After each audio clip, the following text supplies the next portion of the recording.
Mi nombre es Guillermo Leiva, del tercer semestre del Grupo Y, y a continuación voy a presentar el trabajo de la unidad 1 de la materia de estadística inferencial. En la unidad 1 vamos a ver 3 capítulos, que es la introducción a la estadística, el capítulo 2, que es el resumen y gráfica de datos, el capítulo 3, que es la estadística para escribir y explorar y comparar.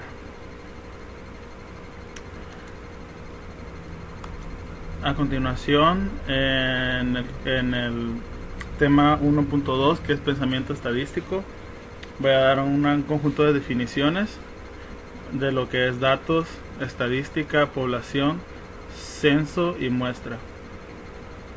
Se dice que los datos son el conjunto de información recolectada como mediciones, géneros, respuestas de encuestas. La estadística es la ciencia que se encarga de planear estudios y experimentos, obtener datos y luego organizar, resumir, presentar, analizar e interpretar la información para extraer conclusiones basadas en los datos. La población es el conjunto completo de todos los elementos, puntuaciones, personas, mediciones, etc., que se someten a estudio. El conjunto es completo porque incluye a todos los sujetos que se estudiarán. El censo es el conjunto de datos de cada uno de los miembros de la población, y la muestra es un subconjunto de miembros seleccionados de una población. En nuestro primer ejercicio del capítulo 1.2 dice que muestra de respuesta voluntaria. ¿Qué es una muestra de respuesta voluntaria? Bueno, según nuestro libro, es donde los propios sujetos deciden participar. A menudo están sesgadas ya que es más probable que los individuos que tienen un interés especial en el tema decidan participar en el estudio. En el ejercicio 4, el contexto de datos. Usted reunió una muestra grande de valores. ¿Por qué es importante entender el contexto de los datos? Bueno, el contexto de los datos es importante para conocer el tipo de datos que se van a analizar y definir el tipo de procedimiento estadístico. Ejercicio 11. Dice que en la Suprema Corte, todos los magistrados de la Suprema Corte de Estados Unidos tienen la misma fecha de cumpleaños. Según en el libro, se considera que esto es posible, pero muy poco probable.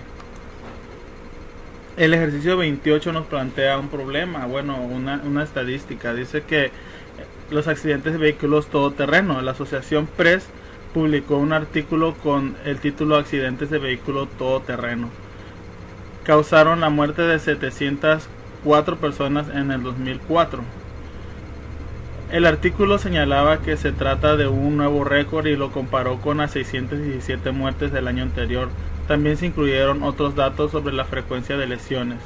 ¿Qué valor importante no se incluyó y por qué es importante? Bueno, leyendo el libro ya se llegó a la conclusión de que el dato importante es la población.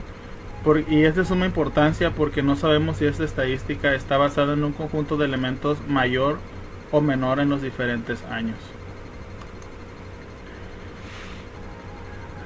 Para el capítulo 1.3, que es tipo de datos, a continuación también voy a dar un conjunto de definiciones.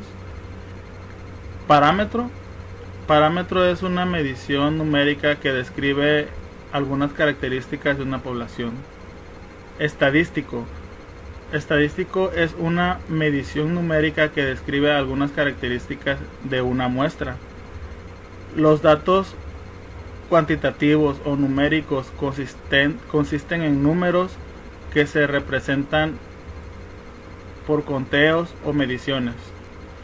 Los datos categóricos o cuantitativos de un atributo consisten en nombres o etiquetas que no son números y que por lo tanto no representan conteos ni mediciones. Los datos discretos resultan cuando el número de valores posibles en un número finito o un número que puede contarse, es decir, el número de valores posibles 0, 1, 2, etc. Los datos continuos numéricos resultan de un número infinito de posibles valores que corresponden a alguna escala continua que cubre un rango de valores sin huecos, interrupciones o saltos. Niveles de medición. Están los niveles de medición de razón, de intervalo, ordinal o nominal. Hay un punto de partida cero natural y en el nivel de medición de razón hay un punto de partida cero natural y las razones tienen significado. En los niveles de medición de intervalo, las diferencias tienen un significado, pero no hay un punto de partida cero natural y las razones no tienen significado. En el nivel de medición ordinal, las categorías están ordenadas, pero no hay diferencias o estas carecen de significado. En los niveles de medición nominal, solo categorías, los datos no pueden acomodarse en esquema de orden.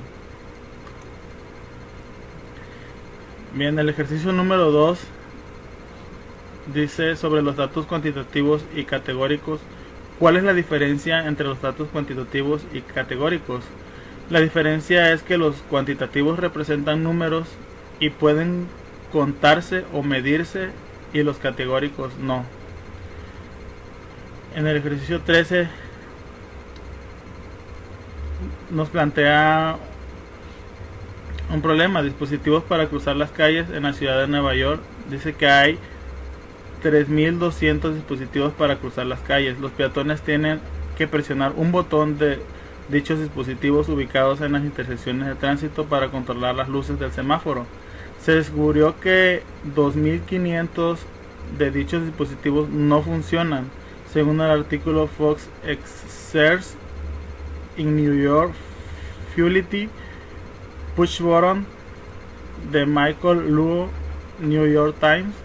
Determine si los valores dados provienen de un conjunto de datos discretos o continuos. Bueno, según el libro, leyendo los datos, dice que los datos son discretos, ya que es un número finito y puede contarse. En el ejercicio 24 dice las temperaturas reales en grados Fahrenheit, como aparecen en el conjunto de datos 11 del apéndice B. Dice, determine cuál de los 4 niveles de medición nominal, ordinal, de intervalo o de razón es el más adecuado. Bueno, a continuación les muestro el conjunto de datos del apéndice B.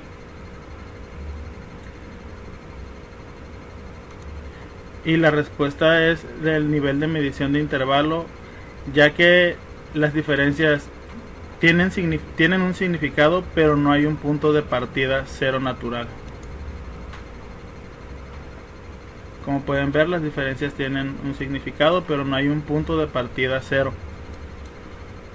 Ejercicio 35. Escala para calificar los alimentos.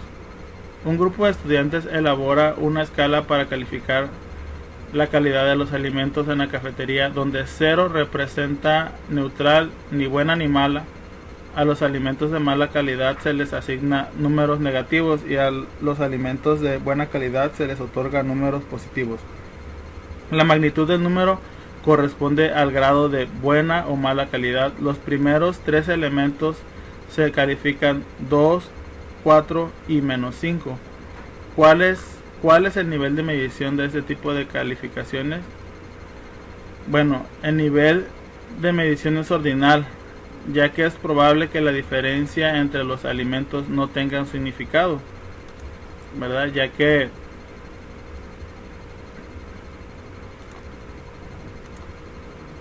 nuestra definición que leímos más atrás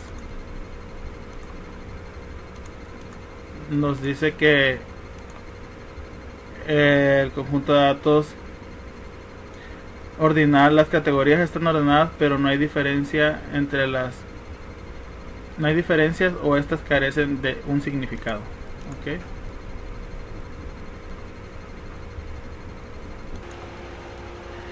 En el capítulo 1.4 de pensamiento crítico dice que una muestra de respuesta voluntaria o muestra autoseleccionada es aquella a la que los propios sujetos deciden incorporarse. Correlación y casualidad. Otra forma de malinterpretar datos estadísticos consiste en encontrar una asociación estadística entre dos variables y concluir que una de ellas causa o afecta directamente a la otra variable.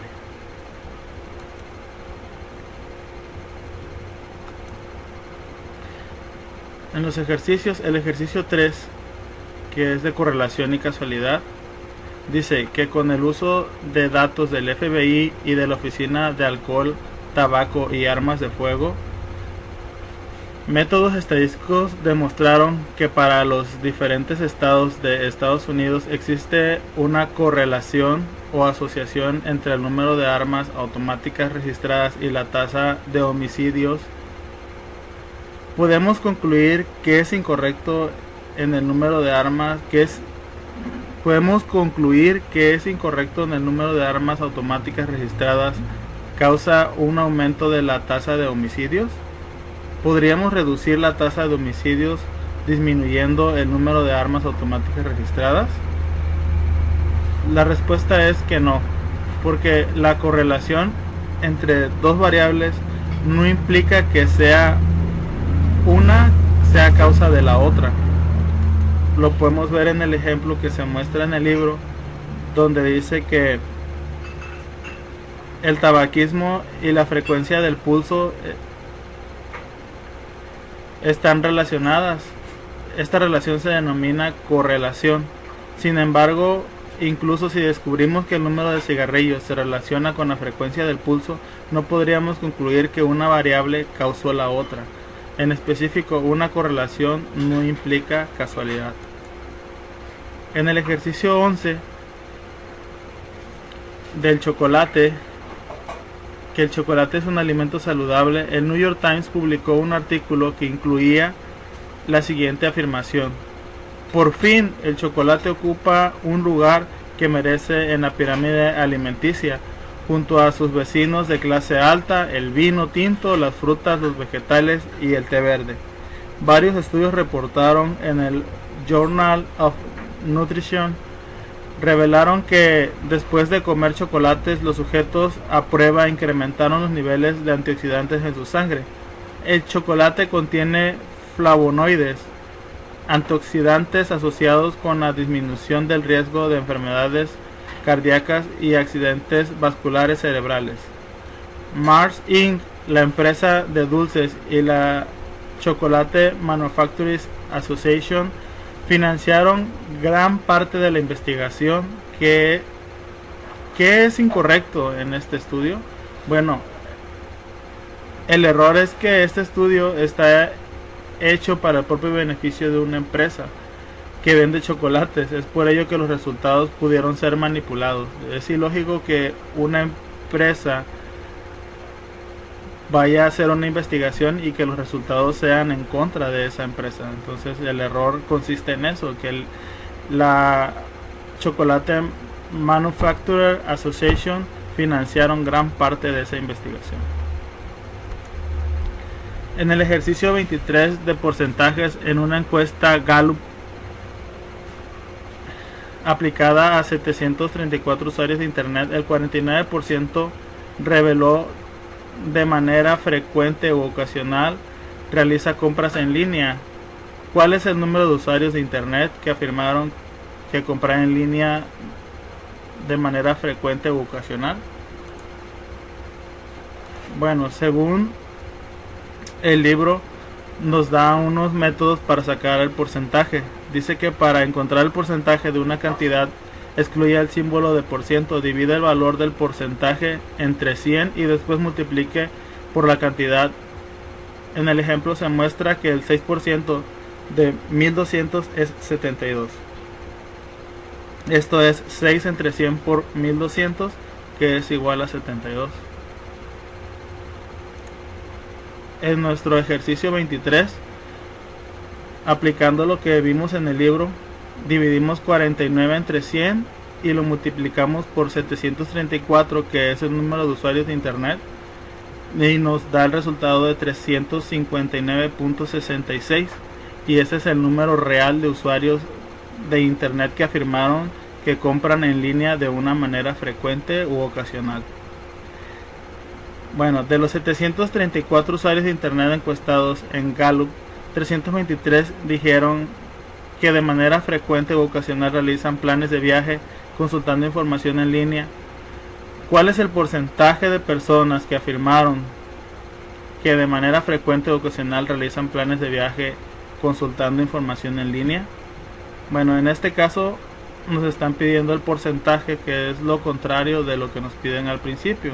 Entonces en este caso lo que hacemos es multiplicar 323 por 100 entre 734 y el resultado es un 44% de usuarios. En el ejercicio 30, ¿qué está mal en este asunto? Bueno, el periódico Newport Chronicle realizó una encuesta pidiendo a los lectores que llamaran y respondieran esta pregunta: ¿apoya usted el desarrollo de armas automáticas que podrían matar a millones de personas inocentes? Se reportó que 20 lectores respondieron y que el 87% dijo que no, mientras que el 13% respondió que sí. Identifique 4 fallas en esta encuesta. Bueno, la primera falla es la forma en que está planteada la pregunta, la cual ocasiona que la mayoría de las respuestas sean negativas. La segunda falla es que esta encuesta solo está dirigida a los lectores de ese periódico. La tercera falla es el porcentaje que se presenta, pues no es correcto, porque el 87% de 20 es 17.4. Sería considerar que 17 personas y media respondieron que no. Y el cuarto error es que solo algunos interesados van a responder la encuesta. Capítulo 1.5. Recolección de datos muestrales.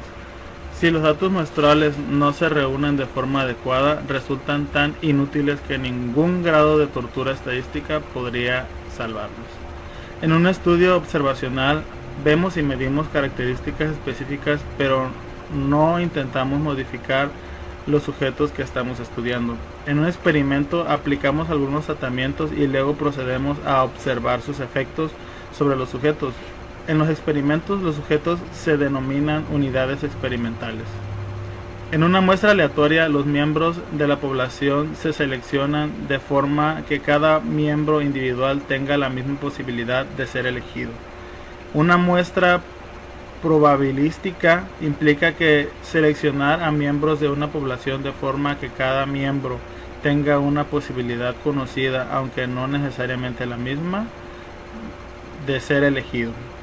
En el muestreo sistemático elegimos algún punto de partida y luego seleccionamos cada k enésimo, por ejemplo, cada 50º elemento en una población.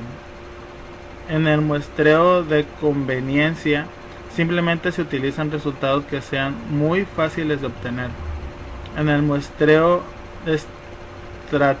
estratificado subdividimos a la población en al menos 2 subgrupos o estratos diferentes, de manera que los sujetos que pertenecen al mismo grupo compartan las mismas características como el género o la categoría de edad, y luego obtenemos una muestra de cada subgrupo o estrato.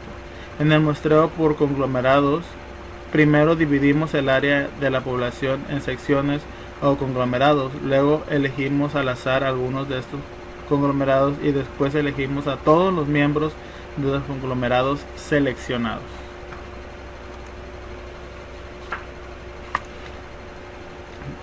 Para el ejercicio 3, muestra de una conveniencia aleatoria simple. Un alumno del autor Elaboró una lista de sus amigos adultos y después encuestó a una muestra aleatoria simple de tales sujetos. Aunque se trata de una muestra aleatoria simple, es probable que los resultados sean representativos de la población general de adultos estadounidenses. ¿Por qué? La respuesta es no. No son representativos porque solo se tomó a un grupo específico de amigos del alumno. Para representar a la población general de adultos estadounidenses se debería tomar en cuenta a cada uno de los estados. En este caso solo se representa al grupo de amigos. En el ejercicio 8, prueba de la equinacia. Un estudio sobre la eficacia de la equinacia incluyó 707 casos de infecciones del tracto respiratorio superior. Se administró equinacia a 337 niños infectados, en tanto que 370 niños infectados recibieron placebos. Según datos de Efficacy and Safety of Echinacea in Treating Upper Respiratory Tract Infection in Children de Tyler et al. Journal of the American Medical Association, volumen 290, número 21, determine si la descripción dada corresponde a un estudio observacional o a un estudio o a un experimento. La respuesta es que es un experimento porque se está aplicando un tratamiento y después se están observando los resultados y efectos de dicho tratamiento. Ejercicio 19. Estudio de planes de salud. Se eligieron al azar 6 planes de salud y se encuestó a todos los miembros para conocer su nivel de satisfacción con base en un proyecto patrocinado por la corporación Research and Development RAND y el Center of Health Care Policy and Evaluation. Identifica el tipo de muestreo que se utilizó: aleatorio, sistemático, de conveniencia, estratificado o por conglomerados. La respuesta de este muestreo es que es un muestreo por conglomerados, porque primero se seleccionaron al azar 6 planes de salud o conglomerados o secciones y después se encuestaron a los miembros. En el ejercicio 34, un diseño muestral. En el artículo Cardiovascular Effects of Intravenous Tridotyrosine in Patients Undergoing Coronary Artery Bypass Graft Surgery de Journal of American Medical Association, volumen 275, número 9, los autores explican que los pacientes fueron asignados a uno de 3 grupos. 1. Un grupo tratado con triiodotironina. 2. Un grupo tratado con una píldora de sal normal y dopamina. Y 3. Un grupo de placebo al que se le administró una píldora de sal normal. Los autores resumen el diseño muestral como un experimento prospectivo, aleatorio, doble ciego y controlado por placebo. Describa el significado de cada uno de estos términos en el contexto de dicho estudio. Bueno, el experimento prospectivo es un experimento prospectivo porque tiene un factor común, que es la enfermedad de los pacientes, y va hacia adelante del tiempo, ya que se van a observar los resultados después de los tratamientos. Es aleatorio porque los sujetos fueron asignados a diferentes tratamientos, aunque no se menciona el método de selección, se concibe que fueron aleatoriamente. Y es doble ciego, es cuando ambas partes son involucradas, en este caso doctores y pacientes, desconocen el tratamiento que se está aplicando. Es placebo porque el tercer grupo se le administró una píldora de sal normal.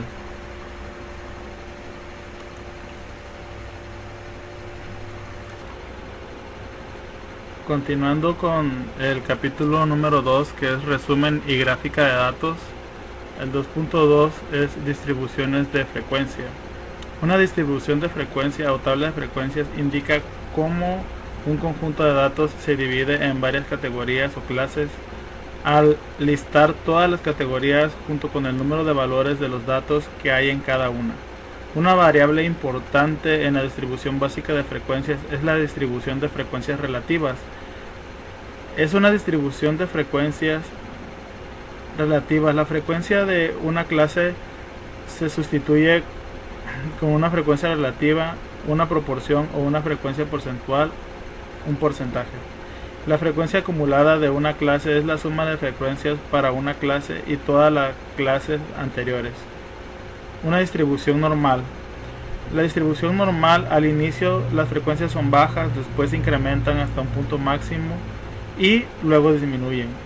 En la distribución normal también es aproximadamente simétrica y las frecuencias tienden a distribuirse de manera uniforme a ambos lados de la frecuencia máxima, como si se tratara de una imagen observada en un espejo.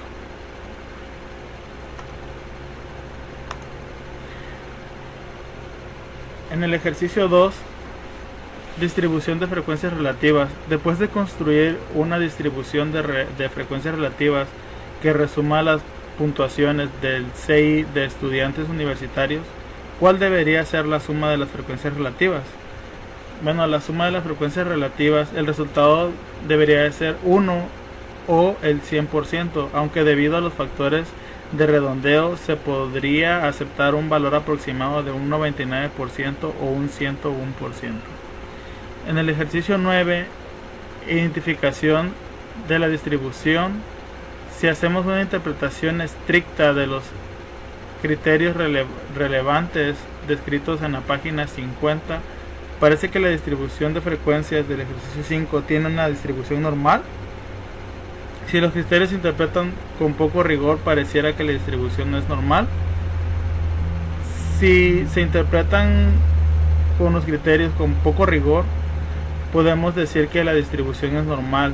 Si observamos las frecuencias, comienzan bajas, luego suben al punto máximo y luego se vuelven a bajar otra vez. Sin embargo, si hacemos una interpretación rigurosa de las frecuencias, no es una distribución normal, ya que no cumple como con un espejo, porque en la frecuencia 1, 0 y luego la frecuencia 7 y 2 no cumplen con una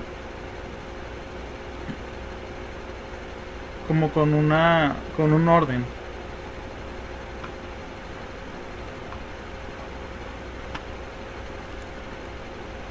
En el ejercicio 24, pesos de papel desechado. Como parte del proyecto Garbage de la Universidad de Arizona, se analizó la basura desechada de 62 hogares. Remítase a los 62 pesos del papel desechado en el conjunto de datos 22 del apéndice B y construya una distribución de frecuencias. Inicie con un límite inferior de clase de 1.00 libras y utilice la anchura de clase de 4 libras. Para que los pesos del papel desechado tengan una distribución normal, parece que los pesos de papel desechado tienen una distribución normal.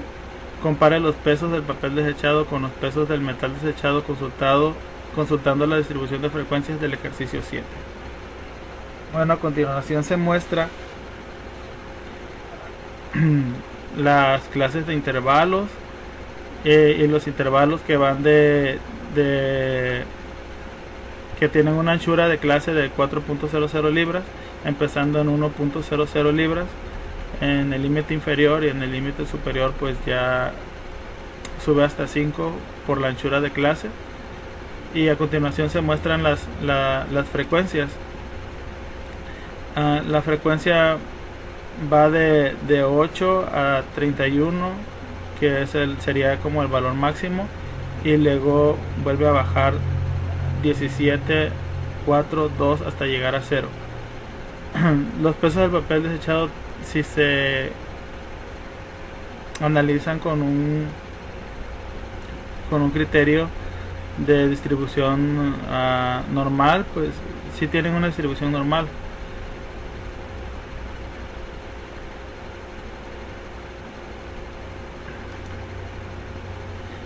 En el ejercicio 32, el número de clases para construcción de una distribución de frecuencias, los alimentos de Sturges sugieren que el número ideal de clases puede aproximarse usando la fórmula 1 más logaritmo n entre logaritmo 2, donde n es el número de valores de datos. Utilice este lineamiento para completar la tabla que aparece en la imagen.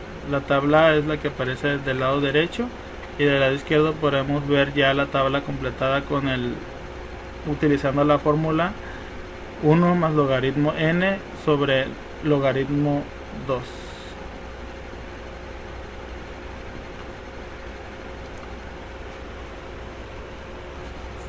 Continuamos con el capítulo 2.3 de histogramas. Un histograma es una gráfica con barras de la misma anchura dibujadas una junto a la otra, sin espacios entre sí.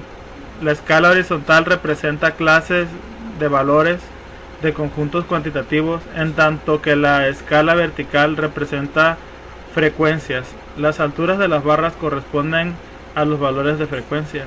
Se debe etiquetar ambos ejes con claridad. Escala horizontal del histograma. Usa fronteras de clase o marcas de clase. Escala vertical del histograma. Usa las frecuencias de clase. En el ejercicio 3, conjunto pequeño de datos, la población de las edades de todos los presidentes de Estados Unidos con un grado militar en un momento de la toma de posesión es de 62, 46, 68, 64 y 57. ¿Por qué no tendría sentido construir un histograma para este conjunto de datos? Bueno, no tendría sentido hacer un histograma para este conjunto de datos, ya que es un conjunto de datos muy pequeño y no se podría observar una distribución de los mismos. En el ejercicio 14, medidas del voltaje de un generador, utilizando la distribución de frecuencias del ejercicio 22 en la sección 2.2 para construir un histograma. Si se utiliza una interpretación muy poco crítica de los criterios relevantes, parece que el resultado es una distribución normal. Compara este histograma con el del ejercicio 13.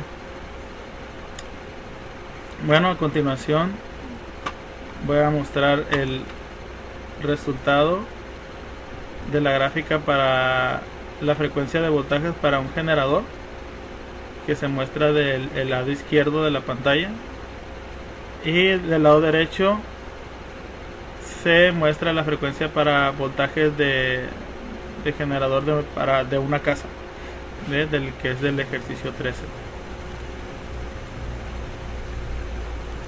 Ok.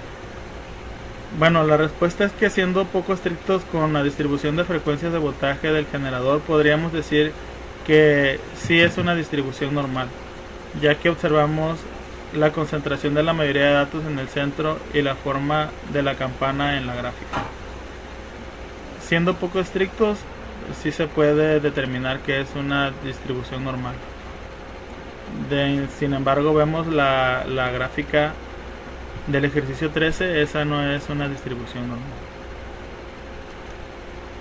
En el ejercicio 22, interpretación de los efectos de los valores atípicos, remítase al conjunto de datos 21 del apéndice B sobre las cargas axiales de latas de aluminio de 0.0111 pulgadas de grosor. La carga de 504 libras es un valor atípico porque se encuentra muy alejado de los demás valores. Construye un histograma que incluya el valor de 504 libras y luego construye otro histograma sin ese valor. En ambos casos, inicie la primera clase con 200 libras y utilice una anchura de clase de 20 libras. Plantee una generalización sobre el efecto que tendría un valor atípico en un histograma. Bueno, cuando hay valores atípicos, la distribución de los datos se vuelve anormal, como se puede mostrar en la primer gráfica.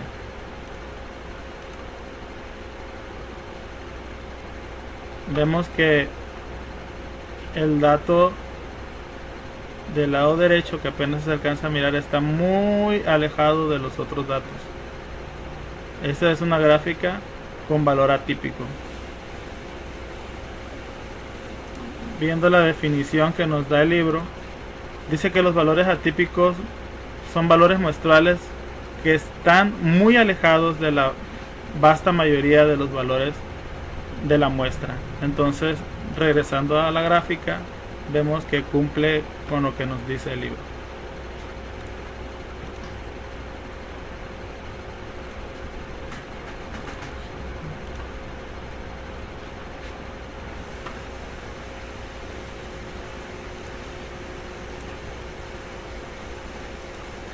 Y a continuación se muestra una comparativa de las dos gráficas que piden el ejercicio. Del lado izquierdo la primera gráfica, que es con un valor atípico, y del lado derecho se muestra la gráfica en donde incluimos el otro valor.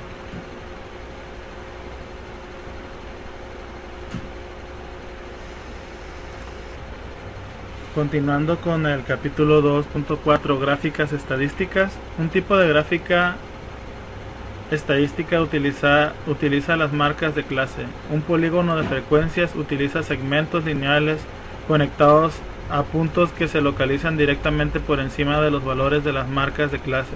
El polígono de frecuencias se construye a partir de una distribución de frecuencias. Una ojiva es una gráfica lineal que describe frecuencias acumuladas y utiliza fronteras de clase a lo largo de la escala horizontal y frecuencias acumuladas a lo largo del eje vertical. Una gráfica de puntos es aquella donde se marca cada valor de un dato como un punto a lo largo de una escala de valores. Los puntos que representan valores iguales se apilan. Una gráfica de tallo y hojas representa datos cuantitativos separando cada valor en dos partes: el tallo, el dígito, que es el dígito ubicado en el extremo izquierdo, y la hoja, el dígito del extremo derecho. Una gráfica de barras utiliza barras del mismo ancho para mostrar las frecuencias de categorías de datos cualitativos. El eje vertical representa frecuencias o frecuencias relativas. El eje horizontal identifica las diferentes categorías de los datos cualitativos. Cuando se desea dirigir la atención a las categorías más importantes, se puede utilizar una gráfica de Pareto. Una gráfica de Pareto es una gráfica de barras para datos cualitativos, donde las barras se acomodan de orden descendente de acuerdo con las frecuencias. Una gráfica circular presenta datos cualitativos como si fueran rebanadas de un pastel, donde el tamaño de cada rebanada es proporcional al conteo de frecuencia de la categoría. Ejercicios. En el ejercicio 2, diagrama de dispersión, el ejemplo 9 incluye un diagrama de dispersión de datos de las temperaturas y los chirridos de los grillos en general. ¿Qué tipo de datos se requiere para la construcción de un diagrama de dispersión y qué revela este tipo de gráfica acerca de los datos? Bueno, a continuación se muestra el ejemplo número 9, el diagrama de dispersión, grillos y temperatura. La respuesta es que se necesitan datos cuantitativos pareados y revelarían la relación que existe entre ellos, entre lo que son la temperatura y los chillidos de los grillos. En el ejercicio 13 nos piden una gráfica de Pareto para matrículas de licenciatura. En la tabla 2.9, basada en los datos del National Center for Education Statistics se muestra la distribución de matrículas de estudiantes de licenciatura. Construye una gráfica de Pareto con los datos de esa tabla. Bueno, a continuación se muestra la gráfica ya construida, la gráfica de Pareto, pero vamos a poner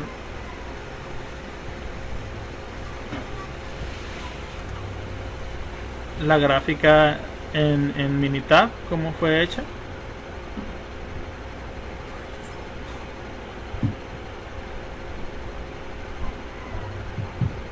Aquí en estadística, en la herramienta de calidad diagramas de Pareto, ahí fue donde se incluyeron los datos que no están pero los vamos a meter. A continuación los metemos haciendo estos y ya están aquí los datos de la universidad. Y a continuación hacemos la gráfica en herramientas de calidad, diagramas de Pareto, y añadimos en defectos o datos de atributos añadimos la datos de universidad, y en frecuencias añadimos pues la frecuencia relativa, ¿no? Le damos a aceptar y automáticamente tenemos nuestro diagrama de Pareto de universidad. Okay.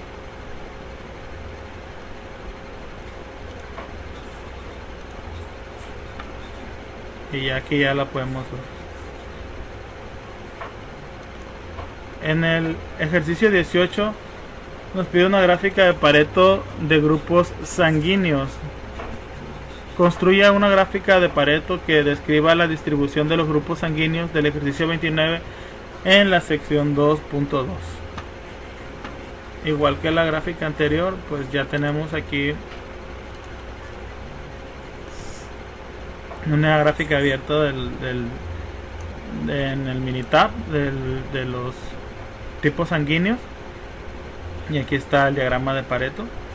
Igual aquí están los datos, igual se introdujeron aquí en herramientas de calidad, en diagramas de Pareto. Aquí ya están incluidos los datos, ¿verdad? Ya por eso aparece aquí nuestro diagrama de Pareto. Okay. Nos vamos al ejercicio 28, que es gráfica de tallos y hojas expandidas y condensadas. Remítase a la gráfica de tallo y hojas del ejemplo 5 y realizar lo siguiente. A. La gráfica de tallo y hojas se puede expandir subiendo los renglones en hojas que tengan dígitos del 0 al 4 y dígitos del 5 al 9. A continuación se muestran los primeros renglones. La gráfica después de su expansión dice: complete los siguientes renglones de la gráfica de tallo y hojas y la hoja expandida. A continuación vemos la gráfica de tallo y las hojas expandidas. Aquí está para las hojas del 0 al 4, para las hojas del 5 al 9. La gráfica de tallo y hojas se pueden condensar combinando renglones adyacentes. A continuación se muestra el primer renglón de la gráfica condensada. Observe que insertamos un asterisco para separar los dígitos de la hoja asociada con los números de cada tallo. Cada renglón de la gráfica condensada debe incluir exactamente un asterisco para que la forma de la gráfica reducida no se distorsione. Complete la gráfica de tallo y hojas condensada insertando los datos restantes. Bueno, aquí ya se insertaron los datos restantes y podemos ver cómo terminaron las hojas.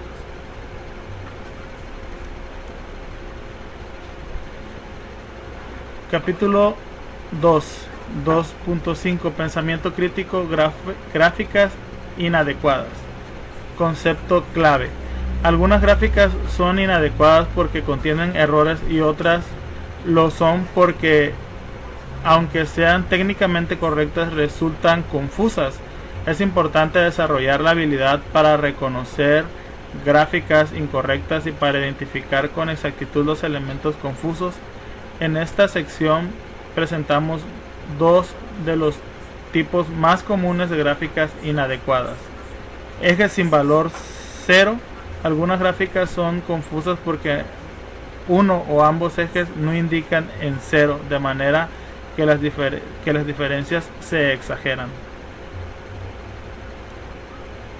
Pictogramas. Los dibujos de objetos llamados pictogramas también suelen ser confusos. Algunos objetos se utilizan comúnmente para describir datos que son los objetos tridimensionales, como las bolsas de dinero, sacos de monedas y tanques del ejército.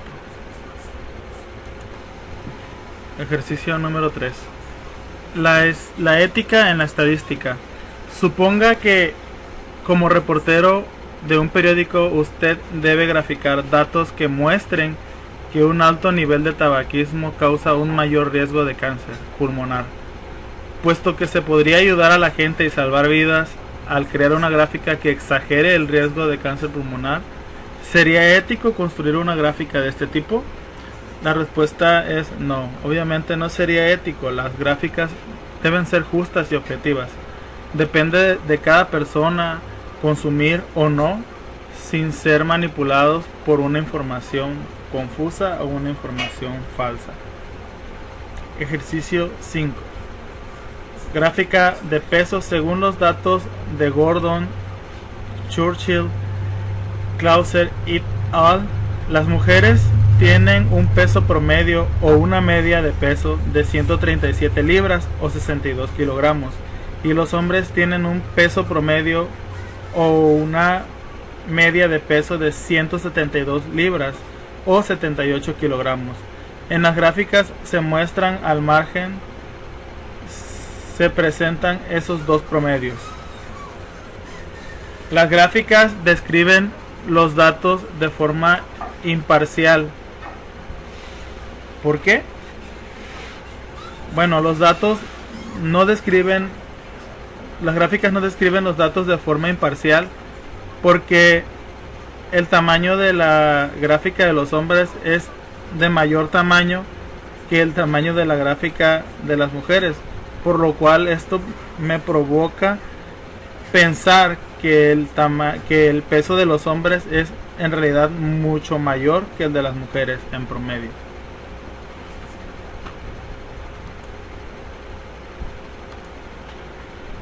Ejercicio 12. Gráfica de barras de estudiantes de licenciatura en un año reciente. El 38.5% de los estudiantes de licenciatura asistían a universidades con programas académicos de 2 años y el resto de estudiantes de licenciatura acudían a universidades con programas de 4 años. Según datos de la US National Center for Education Statistics, construye una gráfica de barras que sea engañosa al exagerar diferencia entre los dos porcentajes y construye una gráfica de barras de los datos de manera objetiva. Ok, bueno, a continuación se construyeron dos gráficas del lado izquierdo de la pantalla. Se puede observar la gráfica no distorsionada que muestra una diferencia en el porcentaje de los alumnos que utilizaron un programa de 4 años y de los alumnos que utilizaron un programa de 2 años. Sin embargo, del lado derecho de la pantalla podemos ver una gráfica distorsionada donde se oculta además información para no ver realmente la realidad, ¿no? Entonces se pone una gráfica distorsionada de los alumnos con un programa a 4 años y con los alumnos de un programa a 2 años.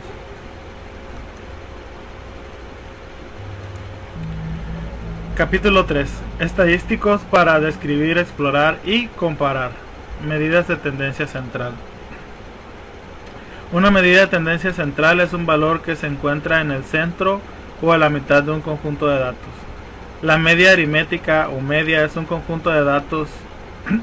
En un conjunto de datos es la medida de tendencia central que se calcula al sumar los datos y dividir el total entre el número de datos.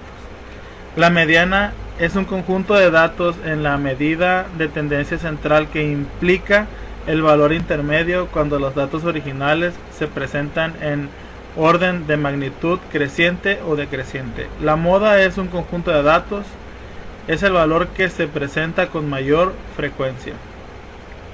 La mitad del rango es la medida de tendencia central que constituye el valor que se encuentra a la mitad entre la puntuación más alta y la puntuación más baja en el conjunto original de datos. Se calcula sumando el valor máximo con el valor mínimo y luego dividiendo la suma entre 2.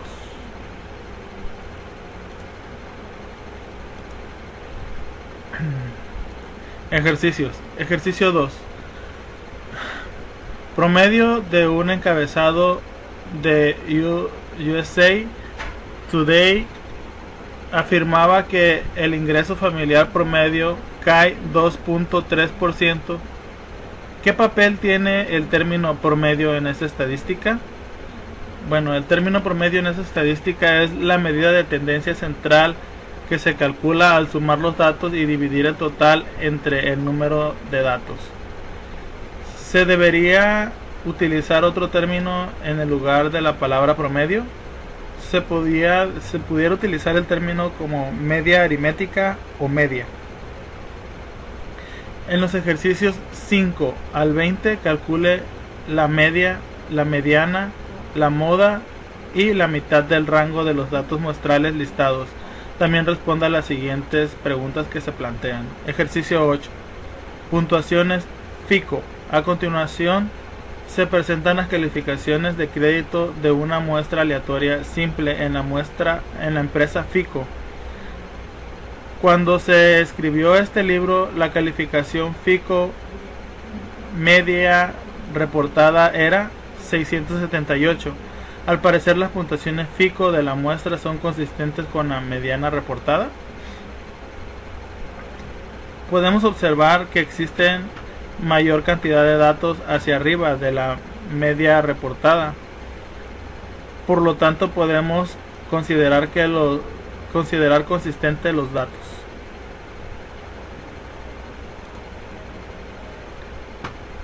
Ejercicio 16. Satélites. A continuación se lista el número de satélites en órbita, propiedad de los diferentes países. ¿Un país tiene un número excepcional de satélites? ¿Podría adivinar de qué país se trata? Efectivamente, podemos observar que un país tiene 58 satélites, siendo el primero. Y en un momento es un número atípico con respecto a los demás datos, puesto que este número está separadísimo de los demás datos. No se puede adivinar, ya que no hay información relevante para conocer esta información, solo se te está otorgando el número de satélites. Pudiéramos especular sobre qué país, pero no podemos saber con certeza qué país es.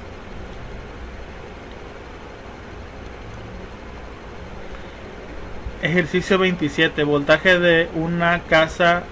Remítase al conjunto de datos 13 del apéndice B y compare las medidas y las medias de los tres conjuntos diferentes de niveles de voltajes medidos. Bueno, a continuación se muestra unos datos estadísticos descriptivos de casa, de generador y de dispositivos. Podemos ver las diferencias entre la media y la mediana, que en realidad es muy poca. No varía mucho entre lo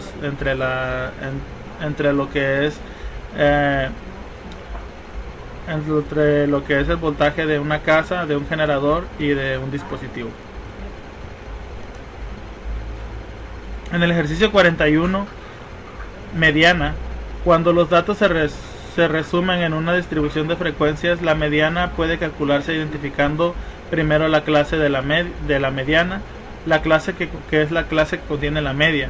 Luego suponemos que los valores en esa clase se distribuyen de manera uniforme y que podemos interpolar. Si n es la suma de todas las frecuencias de clase y m es la suma de las frecuencias de clase que preceden de la clase de la mediana se puede calcular de la siguiente forma. Con la fórmula que nos da el libro podemos calcular la mediana. Utilizando este procedimiento para calcular la mediana de la distribución de frecuencias del ejercicio 29, ¿qué diferencias existen en este resultado y la mediana de la lista original de datos, que es de 20 miligramos? Cuando el valor de la mediana, ¿cuál valor de la mediana es mejor, el que se calculó para la tabla de frecuencias o el valor de 20 miligramos? Bueno, para este caso el valor de 20 miligramos es mejor porque está basado en los datos originales de la tabla.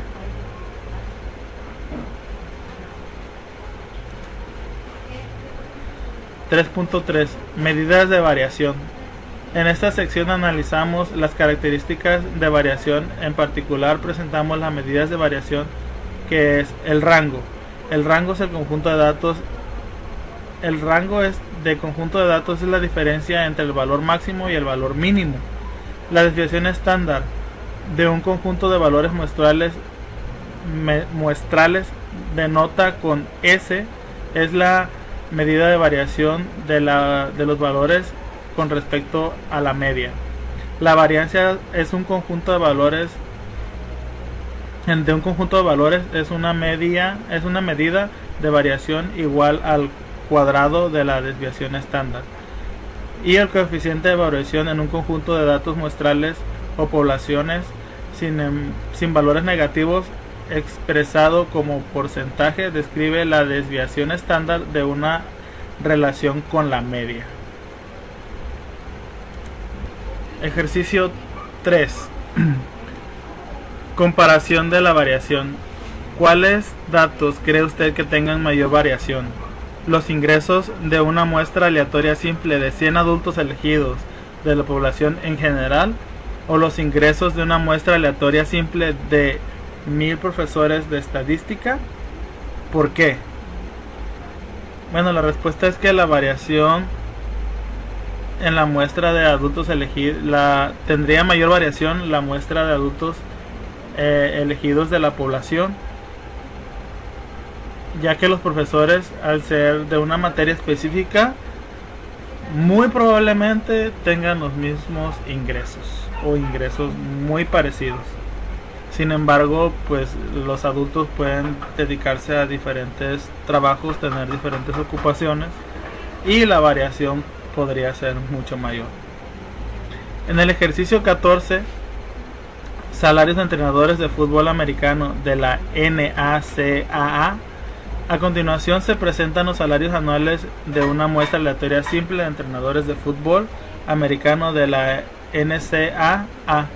Según los datos de USA Today, ¿qué cambios se observarían en la desviación estándar si se omitiera el salario más alto?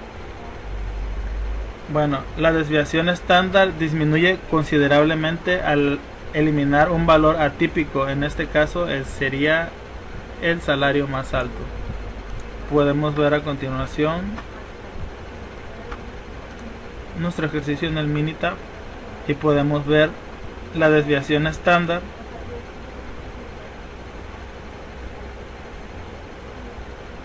como es con el salario más alto y la desviación estándar excluyendo ese salario. Vemos que es una desviación mucho menor, es una desviación de 217.032 pesos o dólares, mientras que en la otra estadística de donde sí se incluye el salario más alto es de 3.700.000, de 371.575, ¿no? Entonces sí es una desviación un poco considerable.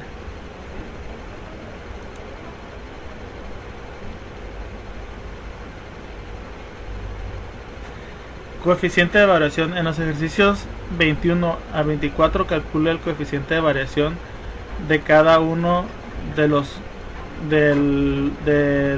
dos conjuntos de datos y luego compare la variación. Se utilizan los mismos datos de la sección 3.2. Ejercicio 24. Tiempos de espera de clientes. A continuación se presentan los tiempos de espera en minutos de clientes del Jefferson Valley Bank, donde todos los clientes se forman en una sola fila, y del Bank of Providence, donde los clientes esperan en filas individuales en 3 ventanillas diferentes. A continuación vemos la toma de tiempos del Jefferson Valley y abajo vemos la del Providence. Para este ejercicio también se analizó la media y la desviación estándar, que son los elementos que se necesitan para tener el coeficiente de variación, y ahí se detectó que el tiempo de espera en el Providence varía mucho más que en el Jefferson. Si vemos, el coeficiente de variación es de 6.67 y en el Providence es de 25.48, mucho mayor. Bien, ejercicio número 38. Desviación media absoluta.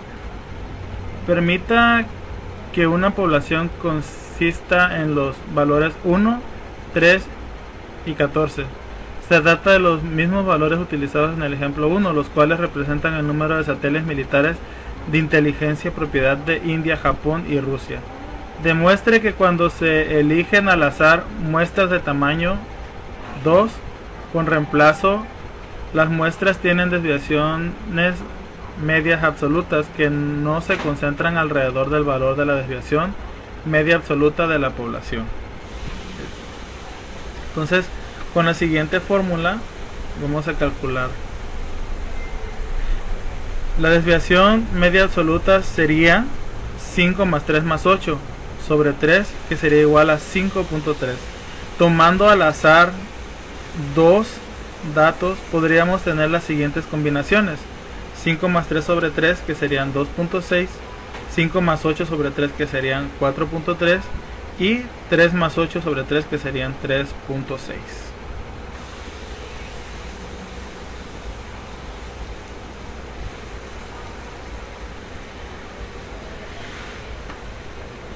Medidas de posición relativa y gráficas de caja.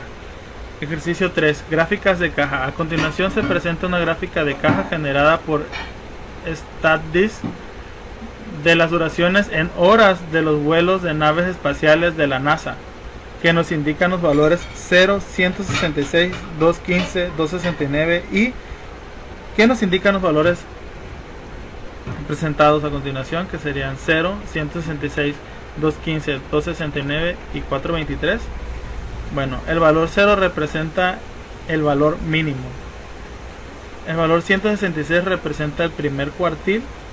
El valor 215 representa la mediana o el cuartil número 2. El valor 269 o tercer cuartil. Y el valor 243 representa el valor máximo. En el ejercicio 16 de percentiles, en los ejercicios 15 al 18 utilice los valores ordenados indicados, los cuales corresponden a los puntos anotados en el Super Bowl durante un periodo reciente de 24 años. Calcule el percentil correspondiente al número de puntos anotados. Ok, aquí en este ejercicio nos dan los datos agrupados y se nos da una fórmula en el libro para sacar los percentiles. La notación es que n es el número total de los valores del conjunto de datos, k es el percentil utilizado. Ejemplo, para el percentil 25, k es igual a 25. En este caso el percentil es el número 65, entonces k va a ser igual a 65. L es el localizador que da la posición de un valor. Ejemplo, para el valor en el lugar 12 en la lista ordenada, L es igual a 12. Entonces L es lo que vamos a calcular. Y PK es el percentil késimo. Ejemplo, percentil 25 es el percentil 25, ¿no? P25 es el percentil 25. Vamos a calcular entonces el cuartil 65. L es igual entonces a 65 sobre 100 por 24, porque son 24 valores. que sería igual a 15.6. Se redondea este valor hacia arriba y el lugar en los datos agrupados es de 16.0. Entonces la respuesta es 56. Y por aquí tengo una lista de los datos agrupados y aquí está la fórmula. Aquí están las notaciones, que el n sería igual a 24, el percentil utilizado es 65, el localizador en la posición que te da en la tabla es 15.6, se redondea hacia arriba, sería la posición número 16, y el pk, que sería el percentil késimo, sería 56. Entonces el percentil correspondiente a 65 corresponde a 56 puntos.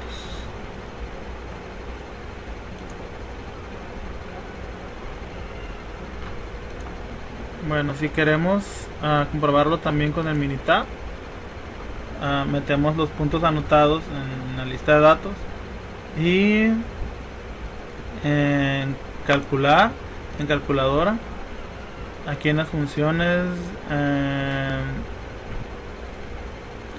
donde están las estadísticas, le podemos poner los percentiles y aquí damos el percentil que queremos.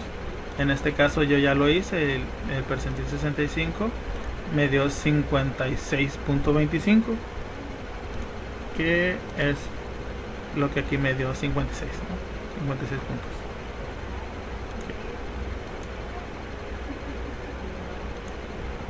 En el ejercicio 25, en los ejercicios 19 al 26 se utiliza la misma lista de los valores ordenados que se utilizaron por los ejercicios 15 al 18. Calcula el percentil o cuartil indicado. Ok, en este caso nos están pidiendo calcular el percentil 25 utilizando la misma lista de datos, utilizando la misma fórmula. Pues calculamos el percentil 25, que sería L igual a 25 sobre 100 por 24, que sería 6. Como este dio un número entero, el percentil será el número que corresponda más el siguiente número y ambos divididos entre 2. En este caso el 41 más el 43, que vendría siendo el 41 más el 43, porque el 41 vendría siendo el número 6. 1, 2, 3, 4, 5, 6 más el 43, esto entre 2 me da igual a 42. Entonces el percentil que corresponde al percentil 25 sería 42 puntos. Ok.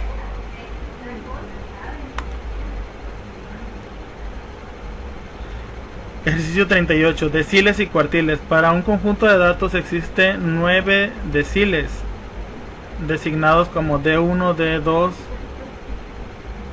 D9, que separan los datos ordenados en 10 grupos con aproximadamente el 10% de los valores en cada uno. También existen 4 quintiles que dividen los datos ordenados en 5 grupos con aproximadamente el 20% de los valores en cada uno. Note la diferencia entre los quintiles y los cuartiles que describimos anteriormente en esta sección. Utilice las cifras de presupuestos de películas que incluyen la tabla 3.4 de la página 116 y obtenga los deciles D1, D7 y D8. Utilice las cifras de presupuestos de película que incluyen la tabla 3.4 y obtenga los 4 quintiles. Okay. Bueno, pues para los deciles D1, D7 y D8 vamos a seguir utilizando la misma fórmula que estamos utilizando anteriormente. Por ejemplo, aquí L es igual a 1 sobre 10 por 35 igual a 3.5, se redondea y el lugar es 4, por lo tanto el decil D1 es igual a 7. 2, 3, 4 es igual a 7. El L7 vendría siendo 7 sobre 10 por 35, serían 24.5, igual se redondea y el lugar 25, por lo tanto el de 7 es igual a 80. Serían 20, 25, aquí serían 80. Para el decil 8 es 8 sobre 10 por 35 igual a 28. Toca el lugar al 28, que es 116. Se le suma el siguiente valor, porque como salió un número entero, entonces este se divide entre 2. Entonces el D8 es igual a 118. Quintiles. Quintil 1, 2, 3 y 4. Bien, los quintiles seguiremos usando la misma fórmula, que sería L1, L sería igual a 1 entre 5 por 35, que sería igual a 7. El lugar de 7 corresponde al número 29. En este caso, aunque sale un número entero, le vamos a sumar el número siguiente, que sería el número 30. En lugar 7 sale el número 29. Juntamos 1, 2, 3, 4, 5, 6, 7, 29 más 30, y este lo vamos a dividir entre 2. Entonces el quintil 1 corresponde a 29.5. Con los quintiles siguientes vamos a hacer el mismo procedimiento. 2 entre 5 por 35 es igual a 14. Entonces a 14, que en este caso vendrían siendo 10, 11, 12, 13, 14. En este caso a 52 le vamos a sumar 60 y lo vamos a dividir entre 2 y nos va a salir 56. Para el quintil número 3 es 3 entre 5 por 35 igual a 21. Entonces serían 10, 20, serían 70 más 72 entre 2 igual a 71, ¿no? Entonces para el quintil número 4 sería 4 entre 5 por 35 igual a 28. Entonces la posición número 28 son 10, 20, 21, 22, 23, 24, 25, 26, 27, 28, serían 116 más 120 entre 2 me quedarían 118. Bien, para mi proyecto los siguientes 40 datos corresponden a una muestra del tiempo que utiliza un trabajador en la máquina de troquelado para terminar el proceso de una orden de trabajo. A continuación aquí se muestran lo que son los 40 datos tomados de tiempo. Pues ahorita llevo lo que son el número de datos, tiempo máximo, tiempo mínimo, el rango. Hemos sacado el rango, que podemos ver que es tiempo máximo menos tiempo mínimo. El número de intervalos y la amplitud del intervalo, que en este caso me da 1.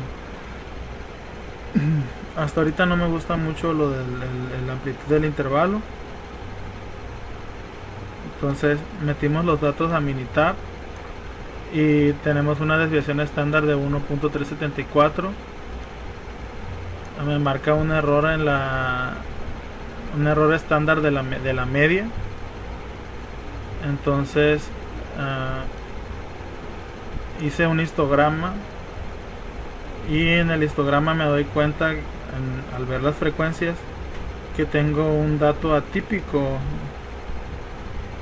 Hay una diferencia entre el 9 y el 6, o sea, es un dato que está muy alejado de los otros datos. Entonces tengo que volver a tomar los tiempos para poder hacer